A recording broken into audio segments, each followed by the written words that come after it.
সবাই দেখেন নবীর আগমনে উল্লাস, সকলে পাগল। আসলে এটি বাস্তবতা।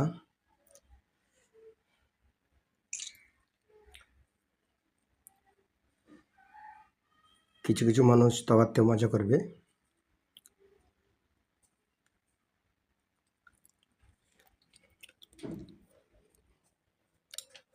ভাই, মজা করার জন্য অনেক মানুষ আছে, মুনাফিক চিনতে পারবে না।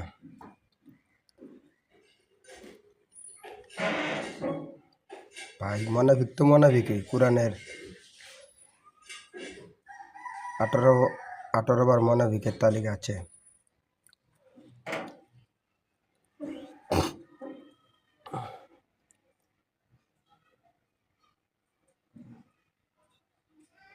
যারা নবীকে ভালোবাসেন ভিডিওটা ভালো লাগবে, আর যারা নবীকে ভালোবাসেন এর জন্য কি আর ভালো হবে?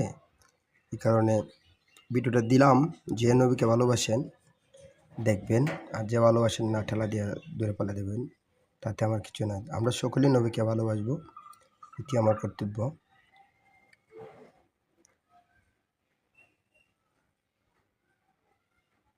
আমার যদি গর্দান ফেলাই দেয়, যদি নবীর বিরুদ্ধে কোনো কথা বলে, ওর ছাড় নাই। আমার নবীর বিরুদ্ধে কোনো কথা নেই। আমার নবী হইলে মাসুম। এই নবী না এলে দুনিয়া হইতো না। এই নবী না এলে পৃথিবী আমরা পাইতাম না। এই নবী না এলে আমরার পাপ দিয়ে করি কার কাছে গেলাম। এই নবী রসুল্লাহ যদি আমরা সকলকে সুপারিশ করে নে, এটি আমরা কপাল। এই দেখছি নবীর নবী নবী নবী নবী।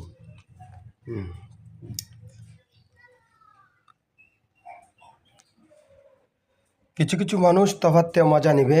এই যে এরা নবীর আগমনে লাফালাফি করে, আসলে নবীর আগমনে লাফালাফি করে, আসলে এটা বাস্তবতা আমরা উচ্চারণ করতেছি।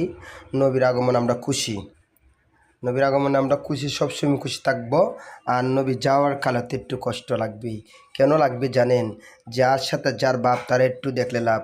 ওই নবীর ভালোবাসা আমরা অন্তর আসে, এই কারণে একটু কাঁদতে হবে। কিছু কিছু লোক তোমরা উল্লাস পালন করতে, আবার কান্দা কিসের? কান্দা আসে। যে নবী হইলে আমার কলে যান, যে নবী হইলে আমার জান, এই নবী ছাড়া কিচ্ছু হবে না। এই নবী ফুল চারাতের সাথী, এই নবী নিজামের সাথী, এই নবী কবরের সাথী। যে এই নবী ছাড়া আমরা কার গুণগান গাইতাম? সবসময় নবীর গুণ।